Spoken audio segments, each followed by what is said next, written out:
Aunty একটু পিছনে যান, আন্টি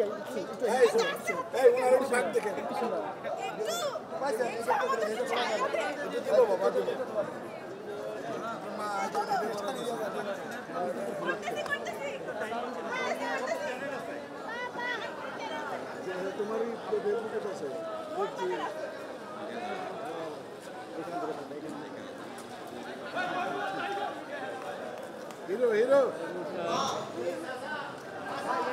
গেটটা খোলেন, গেটটা খোলেন।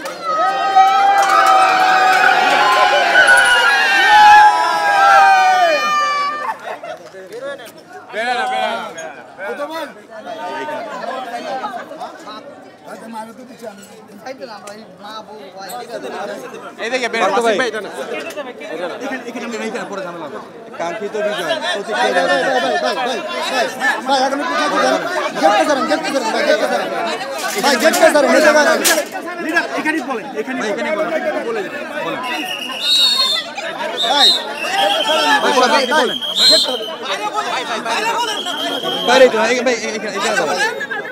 আর বলবেন আপনি বলেন ভাই।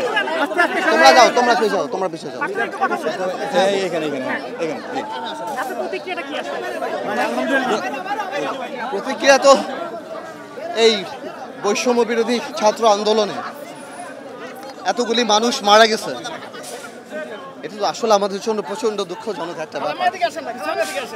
এই ঋণ তো আসলে আমরা শোধ করতে পারবো না, এবং এই রক্ত বিসর্জন দিয়ে তারা আমাদের যা উপহার দিয়েছে, এই দেশকে যা উপহার দিয়েছে, সত্যি কথা বলতে রাজনীতিবিদ হিসেবে তো আমরা তা দিতে পারি নাই। এবং আমরা চাই যাতে এই রক্তের সঠিক সম্মান আমরা দিতে পারি, আমরা আগামীতে একটা ভালো রাষ্ট্র এই জাতিকে দিতে পারি। আমরাও 17 বছর অনেক কষ্ট করেছি, অনেক কিছু করেছি, হয়তো কাঙ্ক্ষিত লক্ষ্যে পৌঁছাতে পারিনি। মহান আল্লাহ হয়তো এতগুলি রক্তর মাধ্যমেই এই জিনিসটা আমাদেরকে দিয়েছে। আমি একদিকে তো অবশ্যই আত্মার রুহুর মাগফিরাত কামনা করি, অন্যদিকে এই দুঃখের মধ্যেও জাতিকে অভিনন্দন যে জাতি একটা ইনশাআল্লাহ নতুন বাংলাদেশ দেখতে পাবে সামনে।